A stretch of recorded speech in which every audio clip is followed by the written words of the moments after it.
Започва нашето ежеседмично молитвено събрание на жени ходатаи на църквата и за народите. Приветстваме ви отново, че постоянствате заедно с нас.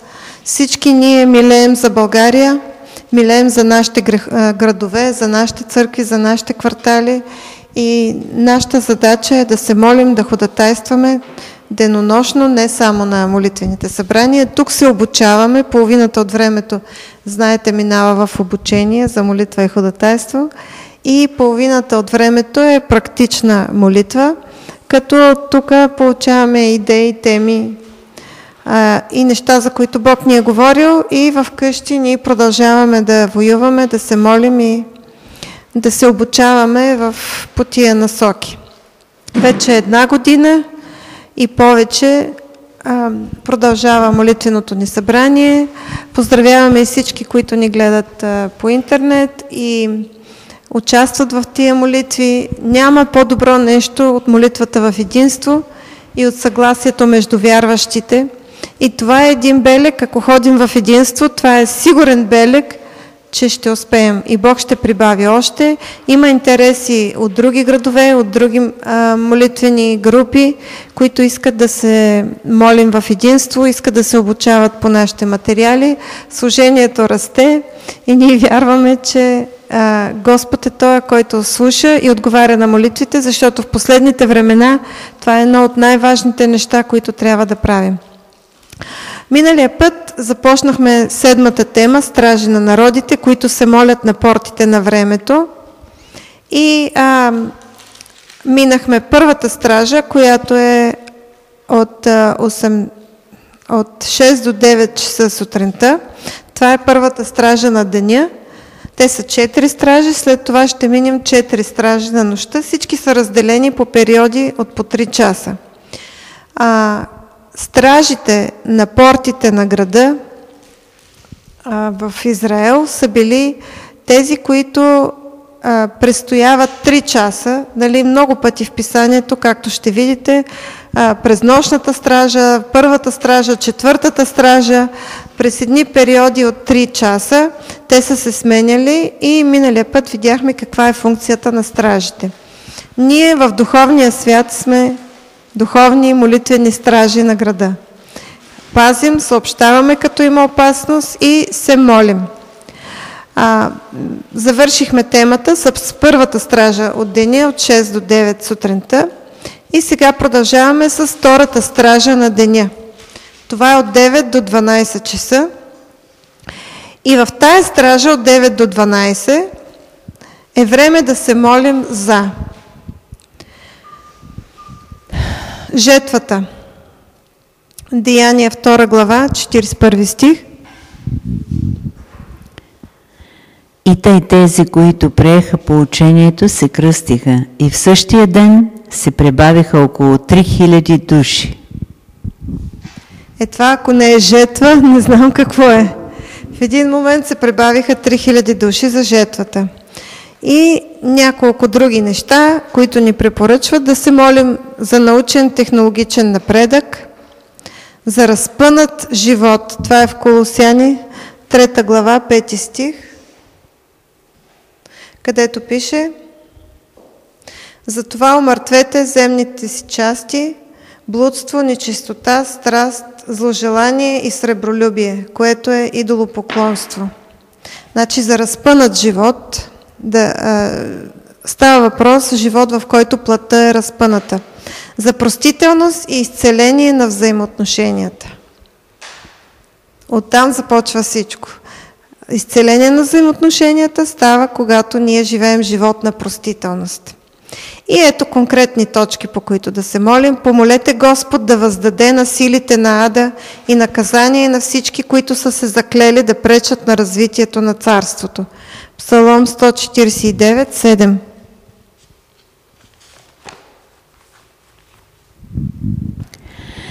За да отдадат възмездие на народите и наказание на племената.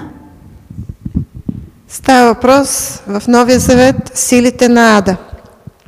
Молете се за благодата на Бог да ви помогне да умрете за плътта и за света. Единствено Божията благодат е тази, която може да случи това. Приложете благословенията на кръста в своята ситуация. Молете се Бог да очисти душата ви и сърцето ви от грях. Молете се кръвта на Исус да бъде над живота ви по време на битката. Значи подготовка на сърцето и душата, прилагане на благословенията на кръста и Исус да бъде кръвта на Исус над живота по време на битката. Молете се за изцеление и непрестанен достъп до присъствието на Царя. Молете се за смелост, помолете Божия дух да ви помогне да вземете кръста си и да следвате Исус. Помолете Бог да ви кръсти със смирението на Исус Христос. Много ми харесва. Помолете Бог да ви кръсти със смирението на Исус Христос. Думата кръсти означава заливане отгоре, заливане отдолу, изцяло потапяне. Помолете Бог да ви облече в смирение, за да ви издигне до мястото на почит. Филипяни 2 глава 6-8. Който както беше в Божия образ, пак не счете, че трябва да държи твърдо да държи равенство с Бога, но се отказа от всичко, като пре образ на слуга и стана подобен на човеците. И като прие човешки образ, смири себе си и стана послушен до смърт, даже смърт на кръст. Молете се всеки християнин да омъртвява делата на плътта и да преживее възкресенския живот на Христос. Молете се лидерите да имат време, в което да получават видения, откровения и сънища от Господа, както Езекил в 1 глава от 1 до 3 стих. В 13-та година, 4-тия месец, на 5-тия ден от месеца, когато бях сред пленниците при река Хофар, небесата се отвориха и аз видях Божии видения. На 5-тия ден от месеца, това беше 5-та година от пленяването на цар Йоахин, Господното слово дойде нарочно към свещеника Езекил, син на Вуси, в халдейската земя, при река Хофар, и там Господната ръка беше върху него. До кой стих беше? До 3. Молете се за голяма жетва от души да бъде въведена в Божието царство. Това е организация на деня, на нощта. Ако можем като стражи да се организираме, всеки да се моли в един определен период от това време. Нали, не става въпрос да се отдели от всичките неща, които прави, но да има предвид тези точки и да ги припомняме пред Бога. Минаваме на 3-та стража на деня от 12 до 3 часа след обяд. Време за тайното място на Всевишния. Тук сме вече в Псалом 91. Време за опустошение сред пладне, понеже е пладне. 12 часа. Молете се Господ да ви даде обежище и почивка под крилата му. Молете се да ви избави от всеки терор през нощта и всяка стрела, която лети през деня. Молете се покривът на Всевишния да бъде защитно покривало на църквата, който живее под покрива на Всевишния и под сянката на Всемогъщия. Молете се за промяна на неблагочестивите традиции на хората. Помолете Господ да промени всички неблагочестиви традиции, които са държали църквата вързана с години.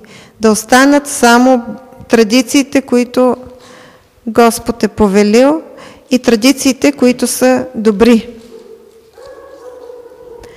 Молете се Бог да разпръсне и да изгони всички нечисти духове от земята. Амин. Става въпрос за нашата земя.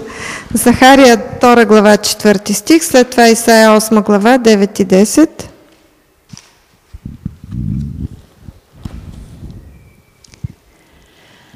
Захария 2 глава 2, откъде беше? 2.4. Тичай, говори на този младеж. Иерусалим ще се насели без стени, поради многото хора и добитък в него, защото аз, Господ, ще бъда като огнена стена около него и ще бъда славата сред него. И кой беше? 8, 9 и 10. Враждувайте, народи, и ще бъдете разломени, и чуйте всички вие от далечни земи. Въоръжавайте се, но треперете. Въоръжавайте се и ще бъдете разломени. Съветвайте се помежду си, но съветът ви ще се осуети. Кройте заговори, но те няма да устоят, защото Бог е с нас. Това е в Исаия 8, от 8 до 10. Задействайте благословенията от кръвта на Исус над вашия живот, семейство, църква, правителство и народ.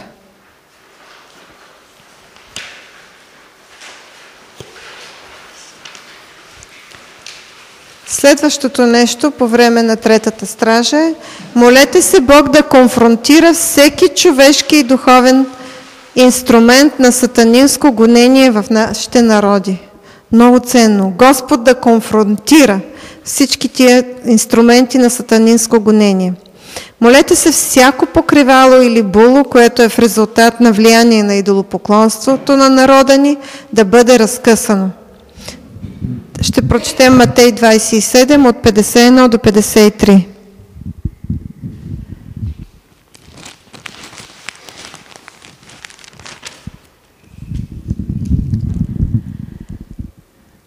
И ето завесата на храма се раздра на две, отгоре до долу. Земята се разтреси, скалите се разпукаха.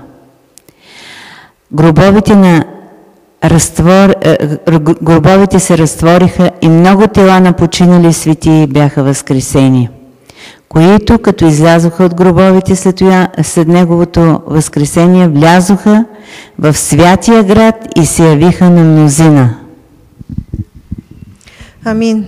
Свръхестествено разкриване или премахване на всяко покривало или було в резултат на идолопоклонство. Защото знаете, че идолопоклонството и чародейството действат така, че те омайват хората като було и не могат да виждат ясно. Но това е нашата задача, да се молим то да бъде разкъсано, както завесата на храма се раздра отгоре до долу. Молете се Бог да изпрати силни ангели да пазят народа му и да ги защитават от бродещия в тъмнината мор. Значи целият Псалом 91 в третата стража от 12 до 3 часа след обяд.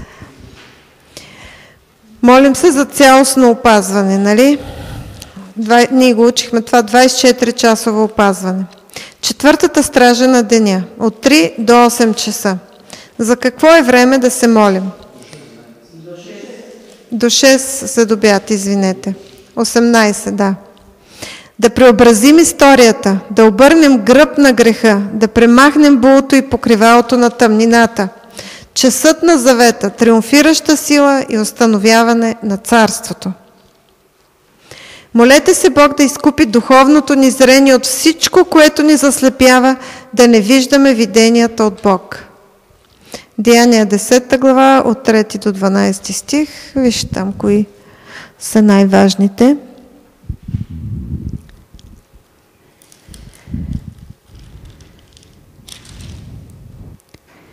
Около 9-тия час на един ден той видя ясно едно видение, един ангел от Бога, който влезе при него и му рече: Корнилий, а той като се взря в него, оплашен рече: какво има, Господи?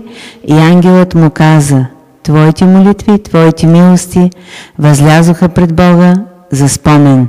И сега изпрати човеци в Йопия да повикат Симон, чието име през име е Петър. Той гостува у някой си кожар Симон, чиято къща е край морето. Той ще ти каже какво трябва да правиш. И като си отиде ангелът, който му говореше, той повика двама от слугите си и един благочестив войник и тези, които редовно му служиха, и като им разказа всичко, прати ги в Йопия. Амин. Важно е, тук виденията от Бога бяха в две посоки, при Корнилий, при Петър, и ще се молим Господ да изкупи духовното ни зрение, за да може да виждаме това, което Бог праща до нас. Молете се за божествена помощ да умъртвявате всяка форма на плътта, за да можем като синове да бъдем водени от Божия дух. Водени не от плътта, а водени от Божия дух. И 8 глава на Римляни 14. Понеже които се управляват от Божия дух, те са Божии синове. Амин. Тези са Божии синове, които се водят от Божия дух, а не от плътта. Молете се Господ да ви намери готови, когато дойде за църквата си. Павел се молеше с тая молитва, дано и аз се намеря одобрен и готов. Молете се Бог да кръсти всеки християнин в нашето поколение с омраза към греха. Две неща трябва да мразим: греха и сатана. Греха и сатана. Молете се всяко духовно и физическо ограничение, което врагът е поставил между Божиите първоначални цели за народите, да бъде примахнато. Това е Агей 2 глава 6 до 9 стих. Защото така казва Господ на силите: още веднъж, и то скоро, аз ще разтърся небето и земята, морето и сушата. Ще разтърся и всички народи, и те ще дойдат с най-отбраните си дарови. И аз ще изпълня този дом със слава, казва Господ на силите. Среброто е мое и златото е мое, казва Господ на силите. Славата на този дом ще бъде по-голяма от славата на предишния, казва Господ на силите. И на това място ще дам мир, казва Господ на силите. Амин. Тъй като ние сме ходатаи за църквата и за народите, ние се молим за цели народи, като почваме от нашия. Бог има първоначални цели за нашия народ и те трябва да бъдат премахнати, като се молим всяко духовно и физическо ограничение, което врага е поставил, да се премахне.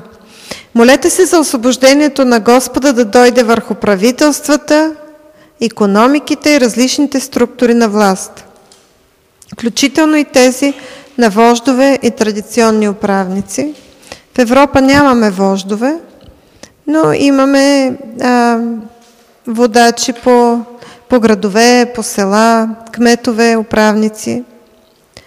Молете се Господ да очисти всяка икономическа система, която действа, за да започне Неговата светлина да свети в приносите на народите.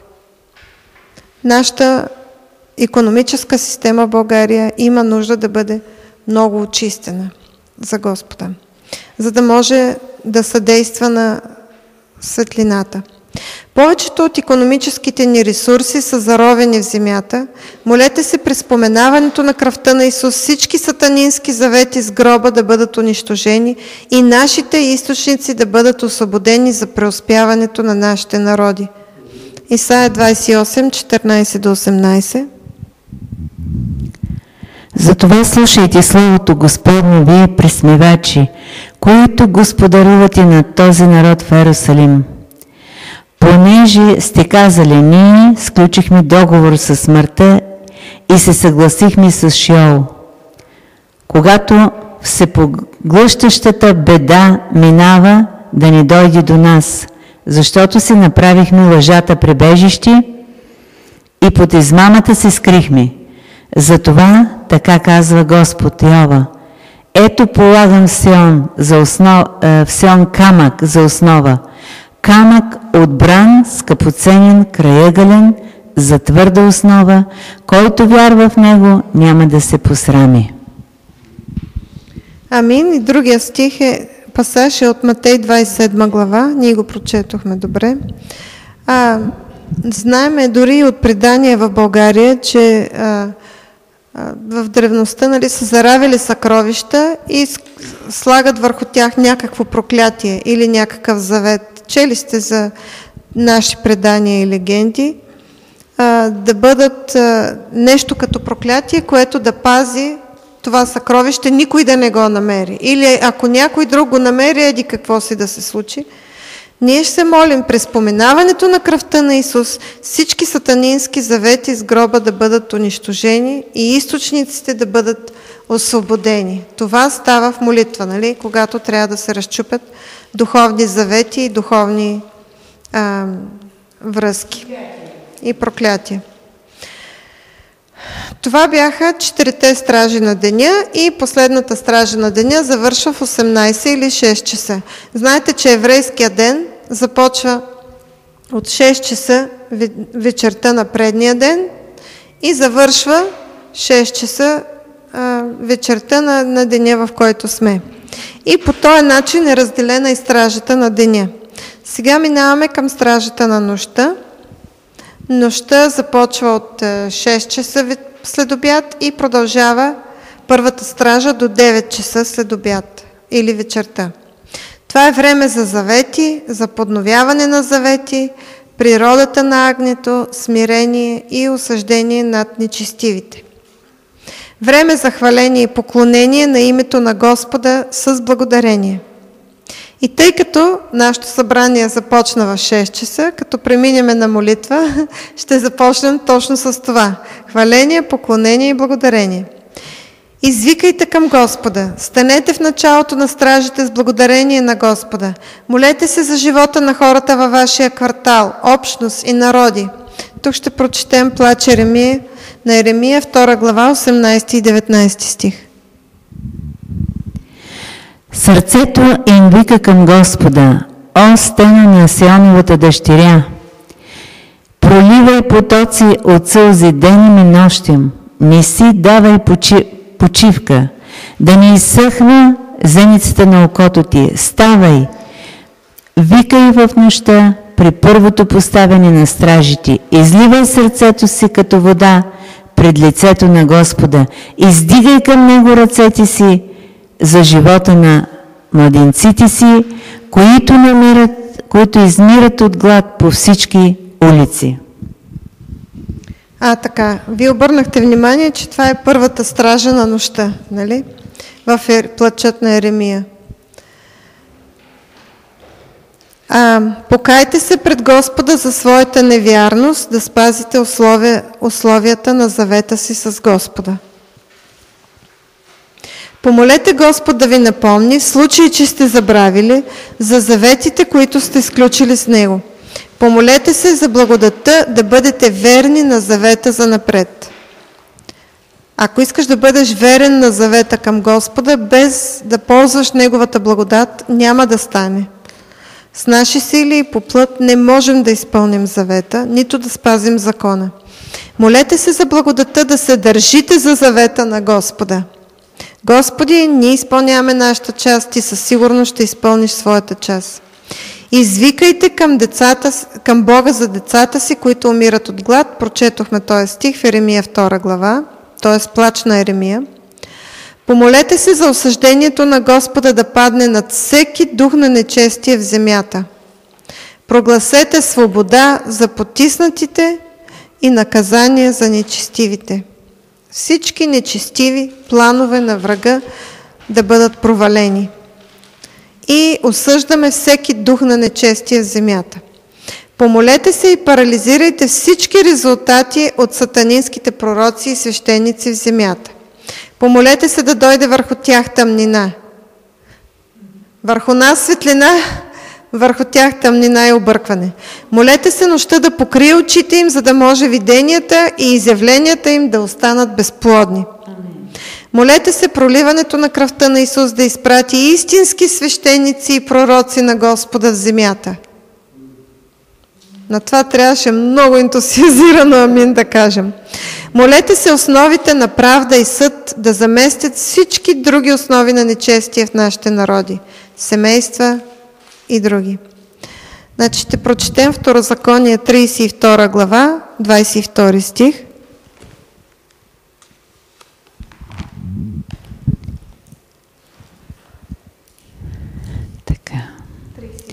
Защото огън се наклади в гнева ми и ще пламни дори до дълбините на Шеол. Ще поеде земята с плодовете й и ще изгори основите на планините.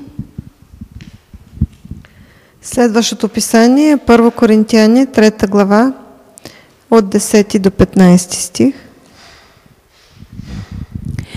Според дадената ми Божия благодат, като изкусен строител, аз положих основа, а друг гради на нея, но всеки нека внимава как гради на нея, защото никой не може да положи друга основа, освен положената, която е Исус Христос. И ако някой гради на тази основа с злато, сребро, скъпоценни камъни, дърва, сено, слама, на всеки работата ще бъде явна каква е, защото Господния ден ще я изяви, понеже тя чрез огън се открива и самият огън ще изпита каква е работата на всеки. Този, на когото работата, която е градил, устои, ще получи награда, а този, на когото работата изгори, ще претърпи загуба и сам той ще се избави, но тъй, както през огън.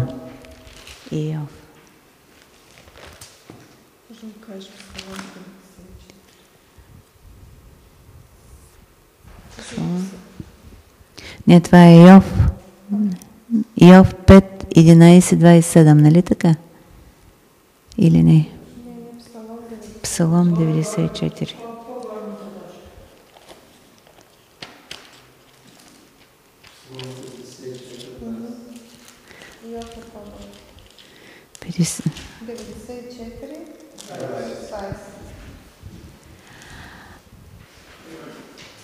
Ще има ли съюз с тебе седалище на беззаконието, което узаконява злото? Амин. Всяка друга основа на престоли, нека да се разклати в нашите народи, да остане основата на Божия престол, която е правда и съд. Ако има правда и съд, правилно отсъждане, съдене с правда, той е престол, със сигурност ще остане. И с това сме сигурни, че престола на Исус, понеже е правда и съд, той ще бъде завинаги. Молете се всички християнски завети, молете се всички сатанински завети и олтари в нашите семейства и в църквата на Исус Христос да бъдат изтрити и Божиите първоначални завети с цялото творение да бъдат възобновени. Амен. Има толкова много завети, които Бог е сключил в Стария завет с хората, завети на милост, завети на обещания, завети на благословение с всичките наши патриарси и нека първоначалните завети с цялото творение да бъдат възобновени. Ще почнем от Захари 13 глава, 1 и 2 стих. В онзи ден ще се отвори извор за Давидовия дом и за иерусалимските жители, за да ги очисти от грях и нечистота. В онзи ден, казва Господ на силите, ще изтребя имената на идолите от земята и не ще се помнят вече. Ще махна също от земята и лъжливите пророци и нечистия дух. Амин. Амин. Нека този ден да бъде онзи ден да бъде този ден в България.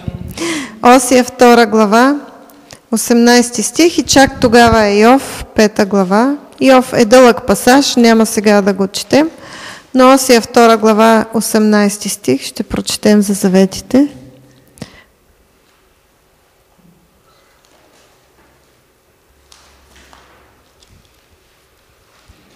Осия е първият от малките пророци и е дългичък. 2 глава, 18 стих.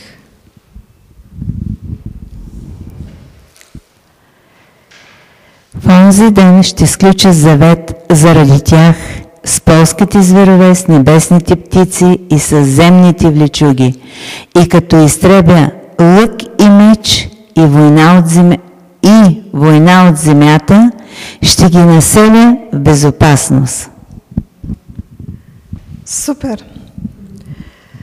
Свършихме с първата стража. Много е мощна. В момента се намираме в първата стража от 6 до 9 часа през нощта. Преминаваме към втората стража на нощта. Тя е от 9 часа вечерта до 0 часа или 12 през нощта, полунощ. Време на благоволение. Изход 3 глава, 21 стих. Снабдяване, изливане на дух на молитва. И ще дам на този народ благоволението си пред очите на египтяните, та когато тръгнете, няма да тръгнете с празни ръце. 21, нали? Да.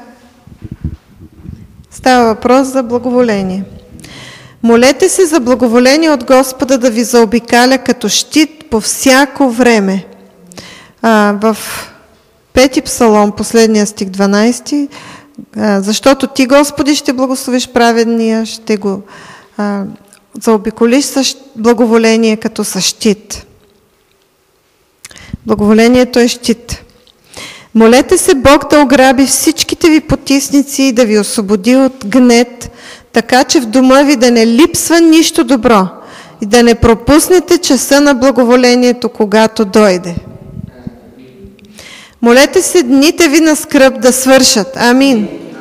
Молете се благоволението от Господа да накара потомците ви да притежават земята за винаги. Това е Исаия, 60 глава, 21 стих.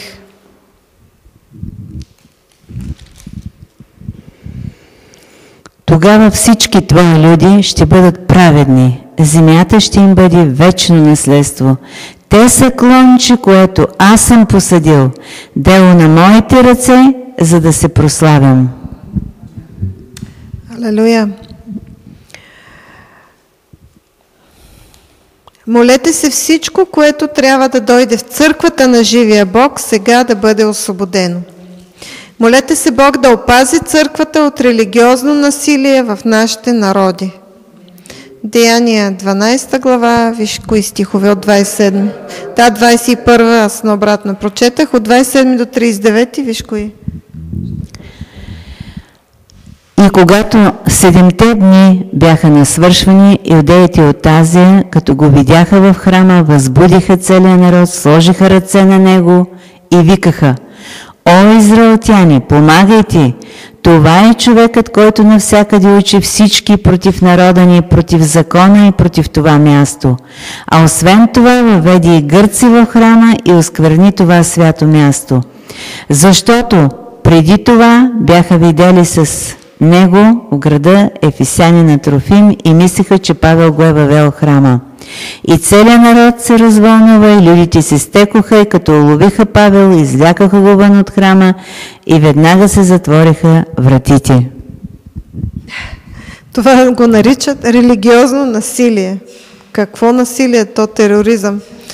Даже думата насила, биядзо, е силна дума, с която римския управник е изпратил войници и грабват Павел и на ръце го изнасят от тълпата да не го разкъса. Молете се Бог да опази църквата. Както опази Павел и изпрати неверници и езичници да го защитат от религиозно насилие, войници с оръжие, така и църквата ще бъде опазена от това религиозно насилие. Молете се Божиите хора да станат свидетели и да преживеят изливането на Неговото благоволение във всеки аспект от живота си. Общества, семейства, бизнес, на целия народ. Молете се Бог да накара враговете на църквата на Исус Христос да започнат да рекламират Божиите пророчески цели за църквата. Чухте ли добре? Враговете на църквата да започнат да рекламират църквата и Божиите пророчески цели. Изход 11 глава, 3 и 4.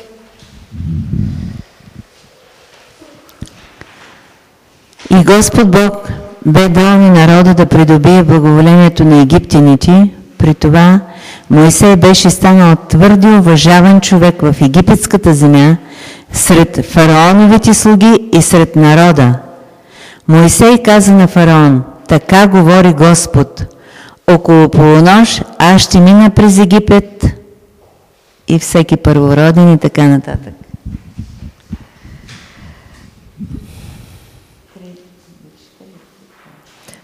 Целият народ взе да вика на фараона: пусни ги, фараоне, какво ще искаш от тия хора? Виждаш, че Господ е с тях. Почнаха да рекламират Божиите пророчески цели. Това беше втората стража на нощта. До полунощ много ми харесва молитва за Божието благоволение. Третата стража през нощта е от 0 часа до 3 сутринта. Тая стража е подходяща за молитва за брака, да се хванат крадеца и злотворците в самото им дело. Най-доброто време е да представите своята ситуация в молитва. Значи лична ситуация, крадеца и злотвореца в живота, за брака. Молете се Господ да слезе в своята слава, така че всички сили, началства и зли духове, които тормозят хората, да бъдат изгонени от Божията слава. Помолете Господ на армиите да завладее портите на градовете и чрез своята могъща сила да парализира всички крепости на дявола, така че Исус да бъде на трона в градовете. Молете се Господ да ви носи на орлови криле до там, където Той иска. И тук имаме Деяния, 26 глава, от 12 до 18.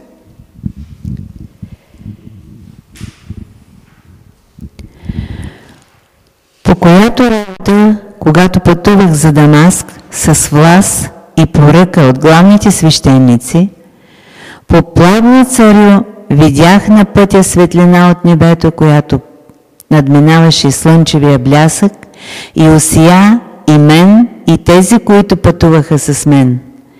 И като паднахме всички на земята, чух глас, който ми казваше на еврейски: Савле, Савле, защо ми гониш?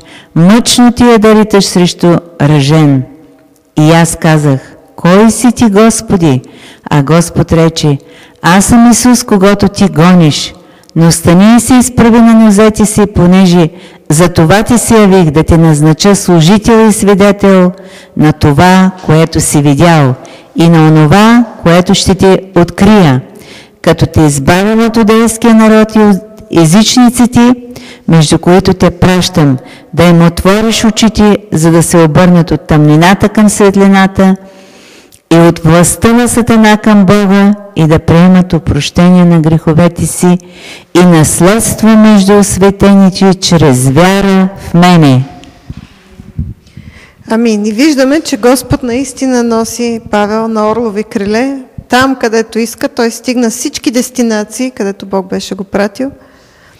Ако трябваше чудо, и чудо се случваше. Помолете Господ да ни избави от духовна дрямка и сънливост, така че да чакаме младоженица. Помолете Господа да ви помогне да останете верни в своя брак с Исус Христос. Помолете Бог да благослови дома ви с духовна и физическа храна. Помолете Господ да арестува всеки крадец, изпратен да краде от вашия склад, да арестува всички крадци в народите и да ги изложи на позор. Нали знаете кой идва да краде, да опустоши и да заколи? 3 Царе, 3 глава, 20 стих. А тя, като станала посред нощ, взела сина ми и от мене, като слугинята ти е, спеше и го сложила на своята пазва, а своя мъртъв син сложила в моята пазва. Ставаше въпрос тук за откраднато дете и крадеца, заради мъдростта на Соломон, беше изложен на позор. Така да стане и в нашия живот. Матей 28 глава, 13. Кажете, че учениците му са дошли през нощта и са го откраднали, докато ние сме спели. Така, крадеца вика, дръжте крадеца, и лъжат. Молете се Бог да осъди троновете на нечестие в нашите народи, региони и културни групи. Нека нещата, които проистичат от тия тронове, да бъдат отсечени. Ние прочетахме Псалом 94:20. Тук имаме изход 12.29, ако ти е налесно. Изход 12.29, троновете на нечестие.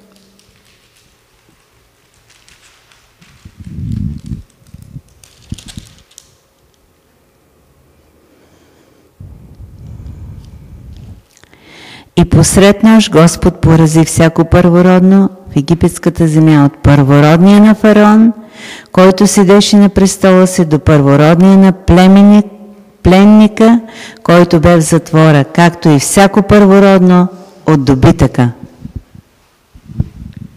Молете се Господ на множествата да посети всички крепости на фалшиви религиозни институции в семействата, обществата, градовете и народите.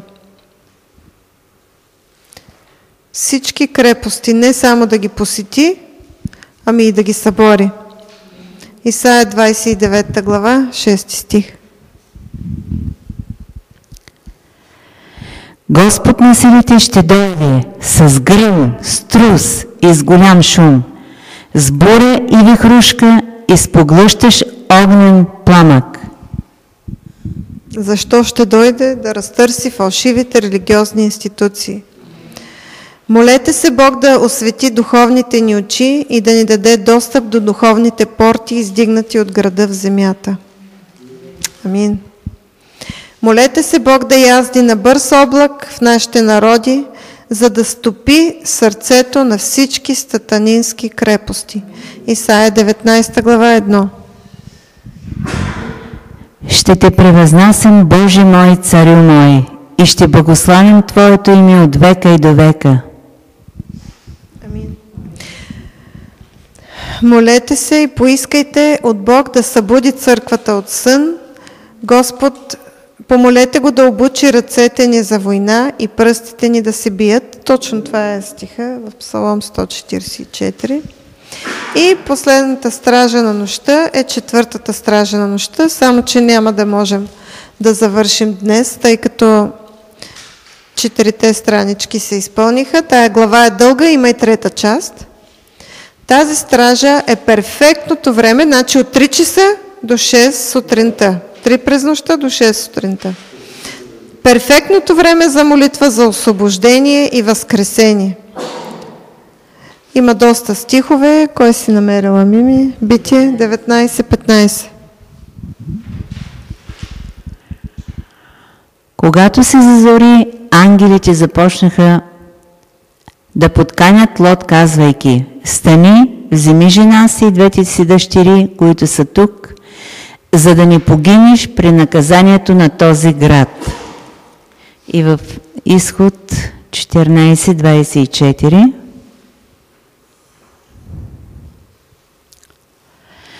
Но в утринната стража Господ погледна от огнения и облачния стълб на египетската войска и смути войската на египтяните. Време за освобождение. Утринната стража, точно това време. 6 часа е много силно време за освобождение. Време да се молите за икономиката. Стани, свети и се моли да дойде Божията воля на земята. Това е Исаия 61. Стани, свети. Какво си намерила? Матея, окей. Матея 28, 1 и 2. А като мина съботата, при разсъмването на първия ден от седмицата, дойдоха Мария Магдалена и другата Мария да видят гроба. И ето стана голям трус, защото ангел от Господа слезе от небето, та пристъпи, отвали камъка и седна на него. Кога се случва това? Ето тук. Сутринта при зазоряване. Нека Исус да расте в нашите сърца, в икономиката, в умовете, а ние да се смаляваме. Йоан 3 глава, 30 стих. Исус да расте.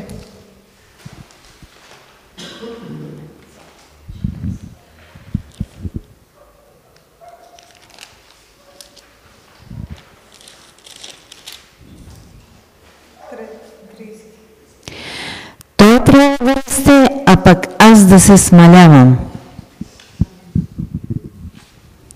Амин. Нека Исус да расте, ние да се смаляваме, за да бъде Той голям чрез нас.